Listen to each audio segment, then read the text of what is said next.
ఆదర్శవంతమైన పౌరులను ప్రపంచానికందించే బృహత్తర ప్రణాళికలో భాగంగా స్వామి అనంతపురంలో మొదటిసారిగా 1968లో మహిళలకు కళాశాల ప్రారంభించారు.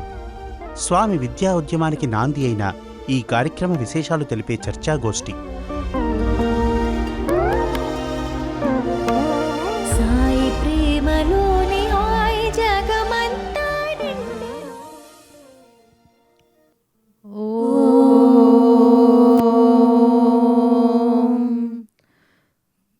త్వమేవ మాతా చ పితా త్వమేవ త్వమేవ బంధుశ్చ సఖా త్వమేవ త్వమేవ విద్యా ద్రవిణం త్వమేవ త్వమేవ సర్వం మమ సాయి దేవా. అనంతపూర్ పూర్వ విద్యార్థులైన మనము ఈనాడు మన స్వామి మన కాలేజీని ఏ ఉద్దేశంతో స్టార్ట్ చేశారు, ఏమేమి నేర్పించారు, ఏ విధంగా నేర్పించారు, మన జీవితంలో వాటి ప్రభావం ఎలా ఉన్నది అనే విషయాలను మనం స్మరించుకుందామా పద్మశ్రీ? నివేదిత. తప్పక శకుంతలక. సో మానవ జీవితానికి అతి ముఖ్యమైన ఆలయాలు 3. మొదటిది దేవాలయం, రెండవది విద్యాలయం, మూడవది వైద్యాలయం. మనకి ప్రశాంతి నిలయమే దేవాలయం, ఎందుకంటే అది సాయి సన్నిధి. సాయి మన వెంట జంట ఇంట కంట ఉండి మనం నడిపిస్తున్నారు. ఇక్కడ భక్తికి తప్ప దుడ్డుతో ప్రేమేమే ఏమీ లేదు. ఈ తోవలో స్వామి విద్యాలయాన్ని ఉచిత విద్యను అందరికీ అందించడం కోసం విద్యాలయాలు స్టార్ట్ చేయాలని సంకల్పించారు. ఆ సంకల్పంలో ప్రప్రథమముగా స్వామి మహిళా కళాశాలకు శ్రీకారం చుట్టారు. ఎందుకంటే ఒక మహిళకి ప్రాపంచిక విద్యతో పాటు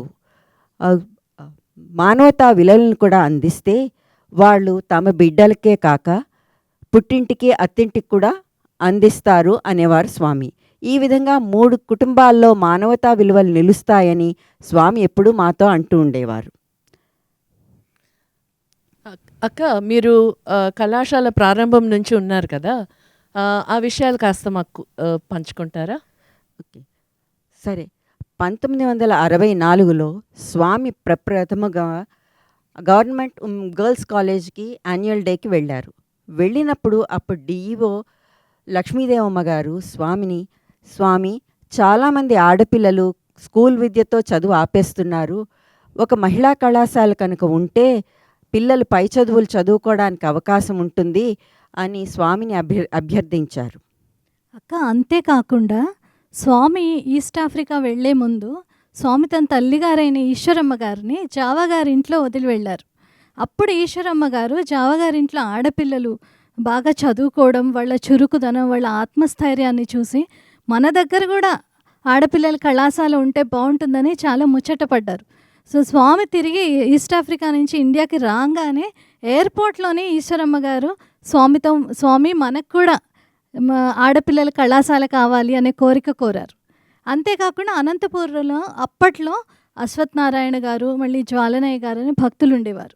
వారు స్వామిని వెళ్ళి, స్వామి మాకు మెడికల్ కాలేజ్ కావాలని అడిగారు. అలా స్వామి అనంతపూర్లో భక్తుల యొక్క కోరిక, ఈశ్వరమ్మ గారి కోరిక, స్వామి ఆశీర్వాదం కలిసి మనకి అనంతపూర్లో స్త్రీల కళాశాల పెట్టాలని స్వామి నిర్ణయం తీసుకున్నారు. అక్క, కాలేజ్ వెంటనే ప్రారంభం అయిపోయిందా అక్క? ఇంచుమించుగా 1968 జూలై 28ని స్వామి టెంపరీగా గవర్నమెంట్ గర్ల్స్ హై స్కూల్లోనే షెడ్స్ వేసి అక్కడ సత్యసాయి ఆర్ట్స్ అండ్ సైన్స్ కాలేజ్ని స్వామి రాఘవులు గారు అనుకుంటాను, అప్పటి విద్యాశాఖ మంత్రి, ఆయన చేత ఇనాగ్రేట్ చేయించారు. మొదట్లో BA PUC క్లాసులు మాత్రమే రన్ చేసేవారు. ఆ తర్వాత అతి త్వరలోనే అతి ప్రశాంతమైన వాతావరణంలో 28 ఎకరాల స్థలాన్ని స్వామి సేకరించి 1969 నవంబర్ 7వ తారీఖున భారత ఉపరాష్ట్రపతి అయిన GS పాఠక్ గారి చేత కాలేజ్ బిల్డింగ్కి, ఏపీ గవర్నర్ అయిన ఖండూబాయ్ దేశాయ్ గారి చేత హాస్టల్కి శంకుస్థాపన చేయించారు స్వామి. కాలేజ్ ఇనాగ్రేషన్ అప్పుడక్క స్వామి ముఖ్య సందేశం ఏంటక్క? అక్క నేను చదివాను అది.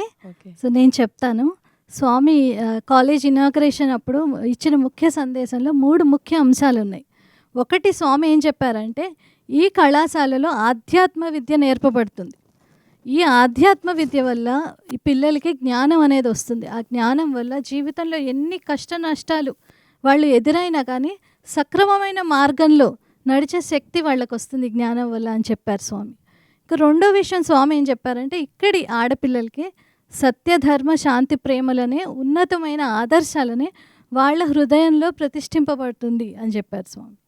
మూడో విషయం స్వామి చెప్పింది ఏంటంటే దేహమాత వాళ్ళ పిల్లలకి మిగిలిన 4 మాతల గురించి చెప్పాలి. ఏంటవి అంటే దేశమాత, భూమాత, గోమాత, వేదమాత. సో అలా చెప్పే తల్లులు ఇక్కడ తయారు చేయబడతారు అన్నారు స్వామి. సో ఇంత ఉన్నతమైన ఉద్దేశంతో స్వామి ఈ కళాశాలను ప్రారంభించారు కదక్క. అయితే మీరు ఫస్ట్ బ్యాచ్లో ఉన్నారు కదా. సో స్వామి మీకు ఏమేమి నేర్పించారు, ఏమేమి చెప్పేవారు? సో ఈ ఇనాగ్రేషన్ జూలై 8వ తారీఖుని అప్పటి రాష్ట్రపతి అయిన వివి గిరి గారి చేత ఇనాగ్రేట్ చేయించారు మన క్యాంపస్ని. మొదట్లో ఇంకా పనులు పూర్తయినా ఇంకా కొంత పని మిగిలి ఉండడం వల్ల స్వామి తరచూ కాలేజీకి వచ్చేవారు. నెలకి 2-3 సార్లు అని చెప్పచ్చు వచ్చేవారు. వచ్చినప్పుడు మమ్మల్ని కూర్చోబెట్టుకుని ఆయన కుర్చీలో కూర్చునేవారు, చుట్టూ మేము కూర్చునేవాళ్ళం. కూర్చున్నప్పుడు మా యోగక్షేమాలు అడిగేవారు, మా మార్కులు అడిగేవారు, ఎలా చదువుతున్నారు అన్ని విషయాలు కనుక్కునేవారు. అదే కాకుండా ఒక ఆడపిల్ల ఎలా నడుచుకోవాలి, ఎలాంటి వస్త్రాలు ధరించాలి, ఎప్పుడు ఎలా బిహేవ్ చేయాలి, తర్వాత వేషభాషల గురించి, మాట్లాడే పద్ధతి గురించి, నవ్వు ఎలా నవ్వాలి అన్న ఒక తల్లి కూడా చెప్పనంత డీటెయిల్డ్గా పిల్లలకి స్వామి స్వయంగా ఆయనే చెప్పేవారు. ఉదాహరణకి స్వామి ఒకసారి జోక్ వేస్తే మేమందరం పగలబడి నవ్వాం. నవ్వితే స్వామి ఆడపిల్లలు నవ్వితే ఒక్కళ్ళు ఉన్న మీ గ్రూప్లో ఉన్నప్పుడు పర్వాలేదు, 4గురిలో ఉన్నప్పుడు మీరు గట్టిగా నవ్వితే 10 మంది మీకేసి తిరిగి చూస్తారు, చూసినప్పుడు దృష్టి దోషం తగులుతుంది. ద్రౌపది ఆ నవ్వు వల్లే కదా కష్టాలు పాలైంది, అందుకోసం అలా గట్టిగా నవ్వకూడదు అని, నడిచేటప్పుడు పాదాల శబ్దం కాకూడదని, ఇలా ప్రతి విషయాన్ని చిన్న చిన్న విషయాల దగ్గర నుంచి స్వామి ప్రతిదీ మాకు చెప్పారంటే అది అతిశయోక్తి కాదు. అంతేకాదు మేము పుట్టపర్తి వచ్చినప్పుడు పెద్దబొట్టమ్మ గారి దగ్గర ముగ్గులు నేర్పించారు.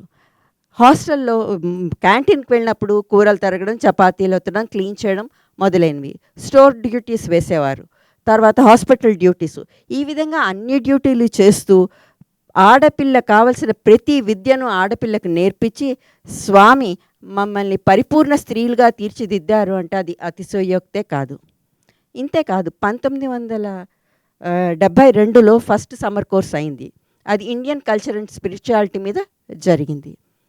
ఆ సమ్మర్ కోర్స్లో వరల్డ్ బెస్ట్ టీచర్ అయిన ఇందిరాదేవి గారి చేత మాకు యోగా నేర్పించారు స్వామి. అంతేకాకుండా చాలామంది విద్వాంసులు, మంచి లెర్నెడ్ పర్సన్స్, పెద్ద పెద్ద వాళ్ళందరినీ పిలిపించి వేదాలు, ఉపనిషత్తులు, పురాణాలు, ప్రపంచంలో ఉన్న మతాలు, ధర్మాలు అన్నిటి గురించి స్వామి మాకు లెక్చర్స్ ఇప్పించారు. ఆ లెక్చర్స్ ఇప్పిస్తే అప్పట్లో అవి మాకు అంత అర్థమయ్యేవి కావు. ఆ లెక్చరర్స్ అన్నారు, మీకు అర్థం కానివి ఏమన్నా ఉంటే ఒక చిన్న స్లిప్ రాసి ఇవ్వండి, మేము దాన్ని మళ్ళీ మీకు ఎక్స్ప్లెయిన్ చేస్తామని. అన్ని స్టేట్స్ వాళ్ళు చిన్న చిన్న స్లిప్లు ఇస్తే మావి 2 పేజీలు 3 పేజీలు ఉండేవి మా క్వశ్చన్స్. సో స్వామి మా క్వశ్చన్స్ లిస్ట్ చూసి, మీరు ఆ లెక్చరర్స్ని భయపెట్టకండి, మీ క్వశ్చన్స్ తోటి అవి నాకు ఇచ్చేయండి, నేను మీకు క్లియర్ చేస్తాను అనేవారు. సో ఈ క్వశ్చన్స్ అన్నీ స్వామే స్వయంగా ఆయన తీసుకునేవారు, లెక్చరర్స్ ఇవ్వకుండా. సో స్వామి తీసుకున్నప్పుడు ఇవన్నీ మాకు ఎప్పుడు చెప్పేవారంటే, మాకు ఆ సంవత్సరం సర్వింగ్ డ్యూటీ ఉండేది. సర్వింగ్ డ్యూటీ అంటే ఆడపిల్లలందరూ భోజనాలు లేక వాళ్ళకి వడ్డిచ్చేవాళ్ళం. వాళ్ళు తిని వెళ్ళిపోయిన తర్వాత అక్కడ క్లీన్ చేసి సర్వింగ్ టేబుల్ దగ్గర నుంచుని మేము మా కంచాలు చేత్తో పట్టుకుని తింటూ ఉండగా స్వామి వచ్చేవారు. ఆ రోజు అడిగిన అన్ని ప్రశ్నలకి స్వామి మాకు అర్థమయ్యే రీతిలో మా లెవెల్లో దిగి పొద్దున్న సాయంత్రం మేము లంచ్ తినేటప్పుడు, డిన్నర్ తినేటప్పుడు మాతో వచ్చి అన్నీ క్లియర్ చేసేవారు స్వామి. ఈ విధంగా మాకు ఆధ్యాత్మిక విద్యకి శ్రీకారం చుట్టారు స్వామి. చాలా అద్భుతంగా ఉన్నాయి అక్క విషయాలన్నీ వినటానికి. సో ఈ విధంగా కాకుండా ఒక స్వామి ఇన్ని కళాశాలలు పెట్టినా స్వామి మార్కులకి ఎప్పుడూ ఇంపార్టెన్స్ ఇవ్వలేదు. ఎందుకంటే మాతో తరచు అనేవారు స్వామి, మీకు మార్కులు వచ్చినా రాకపోయినా పర్వాలేదు, రిమార్క్స్ రాకూడదు అని. ఒకసారి ఆ సెంటెన్స్ని మేము లిటరల్గా తీసుకుని దసరా స్వామి పుట్టు పండుగల హడావిడిలో చక్కగా ఎంజాయ్ చేసి పుట్టుబర్తిలో చదువుని పక్కకు పెట్టేశాం. మార్కులు తక్కువ వచ్చాయి. ప్రతిసారి చెప్పాలి కదా మార్కులు స్వామికి. స్వామి ఏమో వచ్చి లెక్చరర్స్ వెళ్ళి అనంతపూర్ హాస్టల్ పిల్లలు అస్సలు చదవట్లేదు అని మా మీద కంప్లైంట్ ఇచ్చారు. స్వామి మా దగ్గరికి వచ్చి ఏమిటి అన్నారు. అవును స్వామి, మీరే కదా చెప్పారు మార్కులు వచ్చినా రాకపోయినా పర్వాలేదు, రిమార్క్స్ రాకూడదని గొణిగాం ఆయన దగ్గర. అంటే మీరు కృషి చేయలేదు అన్నది రిమార్కే కదా అన్నారు స్వామి. కృషి అన్న పదం వినంగానే ఇంకొక స్వామి కృషి యొక్క ఇంపార్టెన్స్ చెప్పిన ఒక ఎపిసోడ్ గుర్తొస్తుంది. అదేంటంటే ఒకసారి స్వామిని అడిగాం, మేము ప్రయత్నాలు ఎన్నో చేస్తూ ఉంటాం, కొన్ని ఫలిస్తాయి కొన్ని ఫలించవు, అలాంటప్పుడు ఏమైంది అంటే మీకు ప్రాప్తి లేదు అనేవారు. ప్రాప్తి ఉన్నవి ఎలాగో మాకు లభిస్తూ ప్రాప్తి లేనివి ఎలాగో లభించినప్పుడు మేము ఎందుకు ప్రయత్నించాలి అని అడిగాను స్వామిని. అంటే స్వామి అన్నారు, మీరు సరుకులు తెచ్చి ఎక్కడ పెట్టుకుంటారు ఇంట్లో అన్నారు. స్టోర్ రూమ్లోనే కదా. సరే మీకు పరమాన్నం తినాలనిపించింది, ఏం చేస్తారు, బియ్యం బెల్లం పాలు తెచ్చుకుంటారు, పరమాన్నం వండుకుంటారు తింటారు. అదే పులిహార తినాలనిపించింది అనుకోండి, మీకు చింతపండు ఉప్పు కారం బియ్యం నూనె తెచ్చుకుంటారు, పులిహార చేసుకుంటారు తింటారు. ఒకవేళ మీకు సరుకులు లేవనుకోండి, ఫర్ ఎగ్జాంపుల్ పరమాన్నం చేసుకుందామంటే బెల్లం లేదు, మీరు ఎంత కృషి చేసినా అది పరమాన్నం అవ్వదు, మీ కంచంలోకి రాదు. అదేవిధంగా మీరు చేసిన పాపపుణ్య ఫలాలే స్టోర్ రూమ్లో ఉండే సరుకులు. వంట అనేదే మీ కృషి. సో కృషి లేకపోతే మీకు ఫలాలు లేకపోతే కృషి చేసినా మీకు ఫలితం దక్కదు. కానీ మీరు కనుక కృషి చేయకపోతే మీకు తగ్గ ఫలం అక్కడ ఉన్నా కూడా అది మీకు అందదు. అందుకోసం ప్రతి మనిషి అన్నిటికీ కృషి చేస్తే కానీ ఏది అందుకోలేరు అని స్వామి మాతో చెప్పారు. ఈ విధంగా మాకు చాలా సన్నిహితంగా బోల్డ్ విషయాలు చెప్తూ ఉండేవారు స్వామి. చాలా అద్భుతంగా ఉన్నాయక్క మీరు చెప్పిన విషయాలన్నీ. అక్క మీ దగ్గరికి స్వామి వచ్చేవారు, అన్ని విషయాలు చెప్పేవారు. సో మేము తర్వాత బ్యాచెస్లో ఉన్నాం కదక్క. సో పద్మశ్రీ అక్క, మీరు చదువుకునేటప్పుడు ఏమేమి నేర్చుకున్నారు మీ టైంలో? చాలా నేర్చుకున్నాము ఇన్స్టిట్యూట్లో. ఇలానే శకుంతలక్క వాళ్ళ బ్యాచెస్కి చెప్పినట్టే మా బ్యాచెస్ కూడా స్వామి స్టూడెంట్స్ గ్రూప్లో నిల్చున్నప్పుడు దగ్గరకు వచ్చి మాట్లాడేవాళ్ళు, చాలా విషయాలు చెప్పారు. అదేవిధంగా ఒక ఇన్స్టిట్యూట్ అయిన తర్వాత ఏ విధంగా ఇన్స్టిట్యూట్ మనల్ని తీర్చిదిద్దింది అనేసి కాస్త మనము గ్రహిస్తే గనక చాలా ప్రభావం ఉంటుంది. మనం వెంటనే గ్రహించకపోయినా కూడా ఆ తర్వాత మన లైఫ్లో ఏ విధంగా మనము దానివలన బెనిఫిట్ అయ్యాము అనేసి మనకు బాగానే అర్థమవుతుంది. మోస్ట్ ఇంపార్టెంట్ లెర్నింగ్స్ నాకు అంటే కనుక, నాకు చాలా ముఖ్యమైన విషయాలు ఏంటంటే కనుక, ఒక టైం సెన్స్ అది ఎలా క్రియేట్ చేశారు అంటే కనుక, బయట ప్రోగ్రామ్స్ లాగా ఇక్కడ 5 గంటలకు ప్రోగ్రామ్ స్టార్ట్ అవుతుందంటే కనుక 5:10కి స్టార్ట్ అవటం అనేది ప్రసక్తే లేదు. మన ఇన్స్టిట్యూట్లో 5 గంటలకు సుప్రభాతంకి వెళ్ళాలంటే టంచనగా 5 గంటలకి సుప్రభాతం మొదలైపోయేది. అలానే ప్రతి ఒక్క విషయము కాలేజ్కి 9 o'clockకి అసెంబ్లీ అంటే కనుక అందరము 8:50 కల్లా వెళ్ళి కూర్చునేసేవాళ్ళము. అలా ఒక టైం కాన్షియస్నెస్ క్రియేట్ అవ్వటం వలన అది ఒక పెద్ద లెర్నింగ్. మనకు ఒక 9 to 6 అనేసి ఒక ఏదైనా టైం ఇస్తే గనక డెఫినెట్గా ఆ టైంలో అది అయిపోవాలి. సో ఆ విధంగా చాలా మంచి ట్రైనింగ్ అనమాట టైం కాన్షియస్నెస్ ఒకటి. టైం అంటే కనుక మనం ఒక వాల్యూ చేయాలి, దానికి రెస్పెక్ట్ ఇవ్వాలి అనేది జీర్ణించుకోపోయింది మనందరికీ.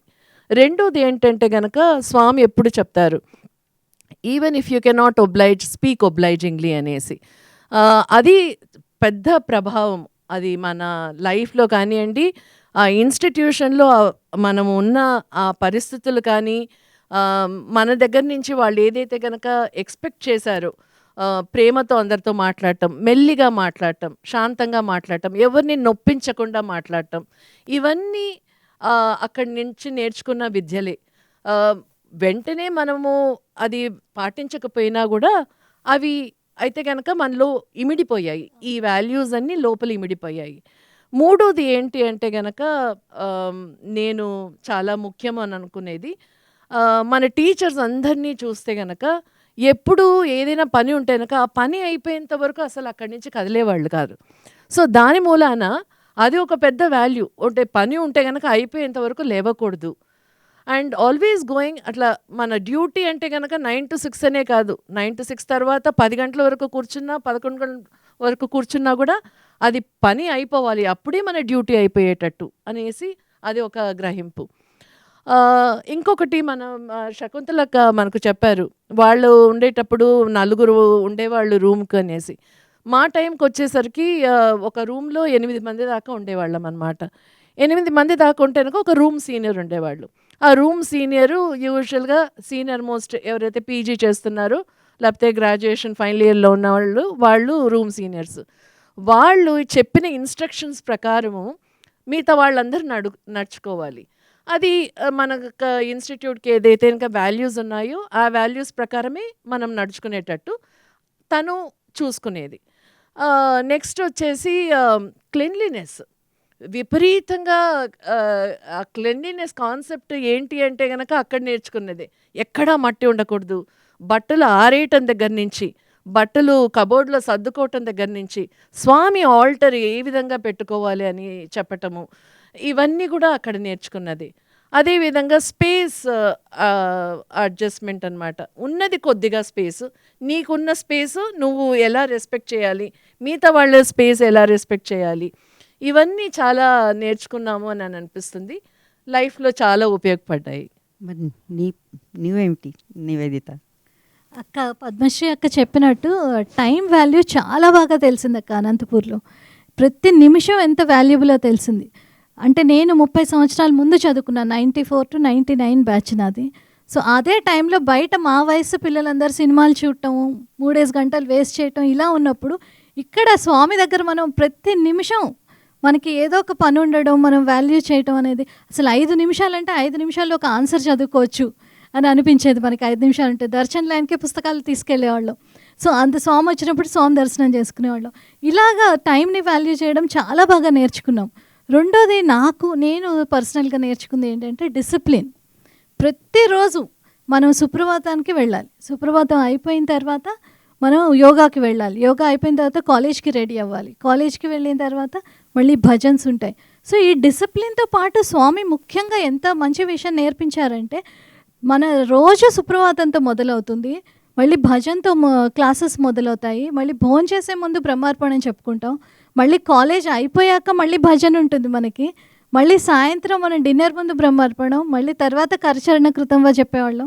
ఇలా డే అంతా ఒక పని తర్వాత ఒక పని డిసిప్లిన్గా చేస్తూ దాని ముందు నామస్మరణ నేర్పించారు స్వామి. ఈ నామస్మరణ, ఈ భక్తి వల్ల ఏంటంటే మనందరికీ చాలా ధైర్యం, స్వామి మనతో ఉన్నారు. ఈ భక్తి అలవాటు చేసుకోవడం వల్ల ఆ ధైర్యం, వినయం మనకి ఈ భక్తి వల్లే వచ్చిందని నేను ఎప్పుడూ అనుకుంటూ ఉంటాను. సో ఇంకొక విషయం నాకు ఏంటి అంటే, మన కాలేజ్లో వెళ్ళినప్పుడు మన క్యాంపస్ అంతా ఆడవాళ్ళ క్యాంపస్. సో మన తలుపు మెయిన్ గేట్ దగ్గర ఒక సేవాదలు ఉంటారు, జెంట్స్ సేవాదలు, లోపల గార్డెనరు, కుక్స్ ఫ్యామిలీ అయితే కనిపించే వాళ్ళే కాదు మనకి. సో అందరం ఆడవాళ్లే ఉండేవాళ్ళం. సో టీచర్స్ని చూసి నేను చాలా ఆశ్చర్యపోయేదాన్ని.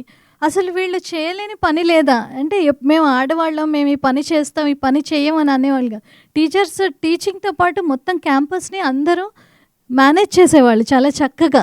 సో ఉమెన్ ఎంపవర్మెంట్ అని ఈ రోజుల్లో మనం ఏదైతే మాట్లాడుతున్నామో చాలా పాజిటివ్ సెన్స్లో అక్కడ కేపబిలిటీ విషయంలో మన క్యాంపస్లో నేను చూశాను. సో అది మాకేంటంటే అందరం పిల్లలు అలా టీచర్స్ని చూసి అదే మాకు తెలియకుండా మనందరిలోకి వచ్చింది అని నేను అనుకుంటాను. ఇంకొక విషయం ఏంటి అని అంటే సర్వీసు. స్వామి చదువుతో పాటు సర్వీస్ చేయడం చాలా బాగా నేర్పించారు. సో అక్కడ మన పనులన్నీ మనం చేసుకునేవాళ్ళం, వేరే పిల్లలకి మనం సర్వీస్ చేసేవాళ్ళం. ఎందుకంటే క్యాంపస్లో అదేంటి బాలేని పిల్లల్ని చూసుకోవడం దగ్గర నుంచి, గార్డెనింగ్ దగ్గర నుంచి అన్నీ మనమే చేసుకునేవాళ్ళం, మీకు కూడా తెలుసు. సో ఆ సర్వీస్ ఒకటి స్వామి బాగా నేర్పించారు. సో ఇవి నాకు సంబంధించి క్యాంపస్లో నేను నేర్చుకున్న విషయాలు. సర్వీస్ అంటే కనుక గుర్తుకొస్తుంది. హైదరాబాద్‌లో అక్క మేము రోజు పొద్దున పూట ప్రేయర్స్ అవుతాయి. Universal prayers.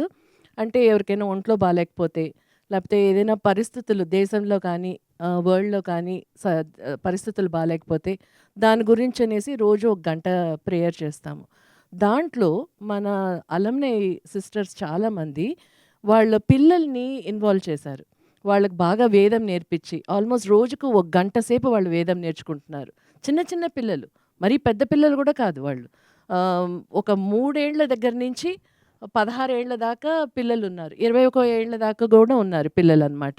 వాళ్ళందరూ బాగా యాక్టివ్‌గా పార్టిసిపేట్ చేస్తున్నారు. అది చాలా సంతోషకరమైన విషయం అని అనిపిస్తుంది. అంటే ఆల్మోస్ట్ 2 గంటల సేపు రోజులో సో వాళ్ళు తల్లులు ఆ పిల్లలకి అవి అందిస్తున్నారనమాట వాల్యూస్ అన్నీ. కరెక్ట్. 2 గంటల సేపు వాళ్ళు ఒక మంచి ధోరణిలో, ఒక థాట్ ప్రాసెస్‌లో ఉన్నారు అంటే గనక, అది చాలా సంతోషకరమైన విషయము. అదే కాకుండా మేము మీకు తెలిసిందే వేరే చోట మనము ఎంఎన్‌జే క్యాన్సర్ హాస్పిటల్‌లో సేవ చేస్తాము. అక్కడ ఆ చిన్న చిన్న పిల్లల్ని ఎంగేజ్ చేయటానికి యాక్టివిటీస్‌కనేసి మన పి అలమ్నై పిల్లలు గూడా వెళ్ళి వాళ్ళతో ఎంగేజ్ అవుతున్నారు. అది కాకుండా మేము అమృత కలశం డిస్ట్రిబ్యూషన్స్ అని వన్స్ ఇన్ ఎ మంత్ ఒక నెలకు ఒకసారి ఉంటుంది. దాంట్లో గూడా పిల్లలు తల్లులు ఎంత చక్కగా వాళ్ళకి నేర్పిస్తారనమాట. ఈ విధంగా ఇవ్వాలి. వాళ్ళకిచ్చినప్పుడు సంతోషంగా ఇవ్వాలి, నవ్వుతూ ఇవ్వాలి అనేసి. వాళ్ళు వెనకాల నిలబడి పిల్లలకి ట్రైనింగ్ ఇస్తున్నారు. స్వామి అదే కదా చెప్తారు. మనం చెప్పింది పిల్లలు వినరు కానీ మనం చేసిందే వాళ్ళు చూసి నేర్చుకుంటారు అని. కరెక్ట్. సో మనం కరెక్ట్‌గా ఉంటే మన పిల్లలు కూడా కరెక్ట్ అయిన దోవలో నడుస్తారు. కరెక్ట్. అది కాకుండా అలాపురం అనేసి ఒక అడాప్టెడ్ విలేజ్‌లో అక్కడ గూడా మన ఎక్స్ స్టూడెంట్స్ ఎప్పుడు అక్క పిల్లల్ని తీసుకురావచ్చు అంటే గనక తప్పకుండా తీసుకురండి వాళ్ళను అనేసి. ఇంకొక విషయం ఏంటంటే గనక మన అలమ్నై సిస్టర్స్ వాళ్ళది కొద్దిమంది పిల్లలు డాక్టర్స్ ఉన్నారు. ఆ డాక్టర్స్ కూడా వచ్చి వాళ్ళు పార్టిసిపేట్ చేస్తారు. అదే మొదట్లో మీరు చెప్పారు కదా! స్వామి ఆహ్, మ ఈ గర్ల్స్ ఎడ్యుకేషన్ అనేది ఎందుకు ప్రారంభించారు అంటే గనక పర్పస్ వచ్చేసి మనలో మార్పు తెచ్చుకొని, మన అత్తిల్లు, పుట్టిల్లు, మన ఓన్ మన ఇళ్ళు గూడా మనం సర్దుకొని ఒక ధార్మికమైన మార్గంలో మనమందరం నడుచుకొని మిగతా వాళ్ళని నడిపిస్తామనేసి ఈ విధంగా స్వామి మనకు ట్రైనింగ్ ఇచ్చారు. అదే విధంగానే ఒకసారి మేము అల్లాపురం వెళ్ళినప్పుడు ఒక డాక్టర్ ఆర్థోపెడిక్ డాక్టర్ వచ్చారనమాట. ఒక యంగ్ బాయ్ అతను మరీ ఓల్డ్ ఏం కాదు. సో, వచ్చినప్పటి నుంచి అతను చాలా వినయంగా ఉండినాడు. సాయిరాం అక్క అని చెప్పి అన్నీ మాట్లాడి అక్కడ వెళ్తూనే పేషెంట్స్ ఎవరు రాలేదు. వాళ్ళు కోతలకని వెళ్ళిపోయారు అగ్రికల్చరల్ ఫీల్డ్‌కి. మేమేమో చాలా అపాలజెటిక్‌గా ఉండినామనమాట. అయ్యో! సారీ మీరు వెయిట్ చేయాల్సొస్తుంది అంటే గనక, "ఏం పర్వాలేదక్క వెయిట్ చేద్దాం" అనేసి అన్నారు. మేమందరం అనుకున్నామనమాట అప్పుడు. ఈ బిహేవియర్ చూస్తే గనక ఏదో సత్సాయి స్టూడెంట్ బిహేవియర్ లాగా ఉంది అనేసి ఎంత వినయంగా ఉన్నాడు. అసలు ఒక యాటిట్యూడ్ అంటే మామూలుగా డాక్టర్స్ అంటే కాస్త మనం భయపడతాం. సో, అలాంటి లేదు. ఏది ఆ స్వభావమే కనిపించట్లేదు అనేసి అనుకున్నామనమాట. తీరా చూస్తే గనక మాటల్లో తెలిసింది ఆ అబ్బాయి గూడా స్వామి స్టూడెంటే అనేసి తెలిసింది. అదే కదా!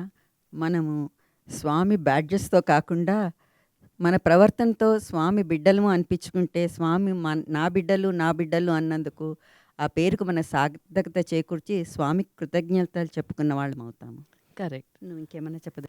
అక్క, అదే స్వామి దగ్గర నేర్చుకునే చాలా విషయాలు మన జీవితంలో ఎట్లాంటి ప్రభావం చూపించాయి. అక్కడ మీరు ఇందాక అన్నట్టు స్వామి చెప్పేటప్పుడు అవన్నీ విత్తనాల్లాగా మనకి సీడ్స్ వేశారు స్వామి. సో అవి తర్వాత మన ఉద్యోగం చేసేటప్పుడు మన పర్సనల్ లైఫ్లో చాలా ప్రభావం చూపించాయి.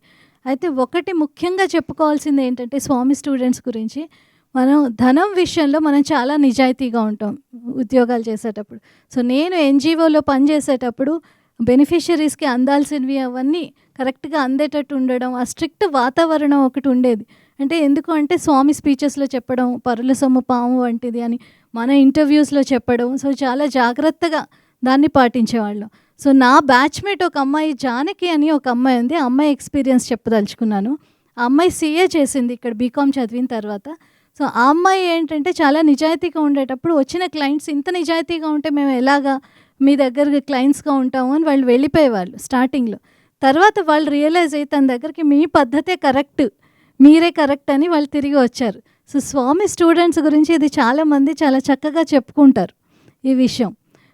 ఇంకొక విషయం ఏంటంటే స్వామి స్టూడెంట్స్, స్వామి ఎప్పుడు మనకి నేర్పించారు కట్టు బొట్టు జుట్టు.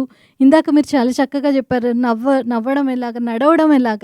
మన క్యాంపస్లో మన ఇన్స్టిట్యూట్ హాస్టల్ పక్క పక్కనే ఉన్న, హాస్టల్ నుంచి ఇన్స్టిట్యూట్కి కూడా లైన్లో వెళ్తాం మనం. ఆ డిసిప్లిన్ నేర్పించారు స్వామి. సో మనము ఉద్యోగం చేసేటప్పుడు కూడా మనం ఆ వేషధారణని మెయింటైన్ చేస్తాం. సో ఆటోమేటిక్గా స్వామి స్టూడెంట్స్కి ఆ గౌరవం అనేది, ఆ వస్త్రధారణ వల్ల ఆ గౌరవం అనేది లభిస్తుంది. సో మనమేమో ఇప్పుడు మోడర్న్గా పిల్లలు ఏమనుకుంటారంటే మోడర్న్గా ఉంటేనే అందరూ వాల్యూ ఇస్తారనుకుంటారు. కానీ స్వామి చెప్పినవన్నీ ఎవర్ గ్రీన్ ప్రిన్సిపల్స్, మనలో జీర్ణించుకుపోయాయి అవన్నీ. సో ఆ వస్త్రధారణ, కట్టు బొట్టు జుట్టు ఇవన్నీ మనం పాటించడం వల్ల మనకి ఎంతో మేలు జరుగుతుంది మన లైఫ్లో. ప్రభావం అంటే కనుక గుర్తుకొస్తున్నాయి నాకు కొన్ని మాటలు. నేను చెప్పాను కదా, మనం ఏం నేర్చుకున్నాము ఆ ఇన్స్టిట్యూట్లో అంటే కనుక టైం సెన్స్, స్పీకింగ్ ఒబ్లైజింగ్లీ, ఇవన్నీ లేటర్ ఆన్ లైఫ్లో ఎలా ఉంటుందంటే కనుక మన ప్రొఫెషన్కి వెళ్ళినప్పుడు మనం నేర్చుకున్న క్వాలిటీస్ వలన మనం చాలా ప్రత్యేకంగా కనిపిస్తాం బయట వాళ్ళకి. నేను ఎప్పుడైనా నేను టీచింగ్ ప్రొఫెషన్లోనే ఉండినాను చాలా మటుకు. అండ్ అక్కడ క్లాస్ ముందు ఒక 5 నిమిషాల ముందు క్లాస్ ముందు వెళ్ళి నిల్చుకునేదాన్ని. కరెక్ట్గా టెన్షన్గా క్లాస్ మొదలయ్యే టైంకి వెళ్ళి క్లాస్ రూమ్ ఎంటర్ అయ్యేదాన్ని. అలానే నేను టీచర్స్ గురించి చెప్తున్నాను, beyond the call of duty అనేసి. ఎప్పుడైనా పని ఉంది ఉండిపోవాలి అంటే కనుక ఏ రోజున ఇది నాకు జీతం ఇచ్చేది 9 నుంచి 6 గంటలు పనిచేసే వరకే అని ఎప్పుడు అనుకోలేదు. ఎందుకంటే ఆ విధంగా స్వామి ఎప్పుడు మనల్ని పెంచలేదు. పని డ్యూటీ అంటే కనుక అది అయిపోయేంత వరకు మన డ్యూటీనే అని చెప్పారు మనకి. సో ఎప్పుడైనా పనులు ఉంటే గనక రాత్రి 10:30, 11 అయినా కూడా పనులు ముగించుకొని ఇంటికి వచ్చేదాన్ని. అది కాకుండా ఒకసారి మా అమ్మాయికి ఒంట్లో బాగాలేదు, లాస్ ఆఫ్ పేలో వెళ్ళాను. లాస్ ఆఫ్ పేలో వెళ్ళినా కూడా నేను నా క్లాసులు అయితే కనుక పిల్లలకి ఇబ్బంది కలగకూడదు అని ఆ క్లాసులు అయితే కనుక 3 నెలలు క్లాసులు అయితే కనుక తీసుకొని వచ్చేదాన్ని. ఆ డబ్బుల గురించి కాదు మనం పని చేసేది, మన అక్కడ అది ఎవ్రీథింగ్ డ్యూటీ అనేది మనకు సేవ. ఎప్పుడైతే కనుక ఆ భావంతో మనం చేస్తామో మనం చాలా యూనిక్గా కనిపిస్తాము. దాని నుంచి మనము అడ్వాంటేజెసే కానీ మనకి ఎప్పుడు డిసడ్వాంటేజెస్ లేదు దాని గురించి. సో ఎప్పుడు మనము దాని ఆ ప్రవర్తన వలన లాభం చెందాం, పేర్లు పొందాము. ఎందుకంటే ఆటోమేటిక్గా నా విషయంలో ఏంటంటే కనుక పిల్లలు చాలా లైక్ చేసేవాళ్ళు. అంటే ఎప్పుడైనా పిల్లలకి తల్లిదండ్రి కానీ టీచర్లు కానీ వాళ్ళకు కావాల్సినప్పుడు మనము వాళ్లకు అవైలబుల్గా ఉండాలి. అది ఎప్పుడైతే చేస్తామో పిల్లలు ఆటోమేటిక్గా మనకు దగ్గర అవుతారు. సో ఈ విధంగా నాకు చాలా ఇంపాక్ట్ఫుల్గా అనిపిస్తుంది మనం ఏమైతే నేర్చుకున్నామో. అదేవిధంగా పర్సనల్ లైఫ్లో కూడా చూస్తే కనుక ఈ డామెటరీలో సీనియర్స్ దగ్గర నుంచి ఇన్స్ట్రక్షన్ తీసుకోవటం, దీని ప్రభావం కూడా మనకు లేటర్ ఆన్ ఇన్ లైఫ్ అప్పుడు మనం పెద్దవాళ్ళు ఎవరైనా చెప్తుంటే కనుక మాట వినటం అనేది, ఏదైనా ఇన్స్ట్రక్షన్ ఇస్తే కనుక అది ఫాలో అవ్వడం అనేది మనకు చాలా ఈజీ. చాలా మటుకు మన స్టూడెంట్స్ కూడా మాట్లాడుతుంటారు, ఏదైనా అడిగితే కనుక టీచర్స్ నాకు తెలీదు అని ప్రసక్తే లేదు, కనుక్కొని చెప్తాము మీకు అనేది యాటిట్యూడ్. సో ఆ విధంగా మనకు కొన్ని విషయాలన్నీ నేర్చుకున్నవన్నీ జీర్ణించుకుపోయాయి. అది ఒక ఏమంటారు వే ఆఫ్ లైఫ్ అయిపోయింది. సో స్వామి చెప్పినట్టు డ్యూటీ ఈజ్ గాడ్ అనేది మనకి ఉద్యోగాల్లో చాలా చాలా ఉపయోగపడింది, మన గ్రోత్కి ఉపయోగపడింది, మనకి ఆత్మసంతృప్తి కూడా ఇస్తుంది. అదొకటి. స్వామి మనకి ఇంకొకటి, ఏ పని చేసినా పర్ఫెక్ట్గా చేయడం ఒకటి నేర్పించారు.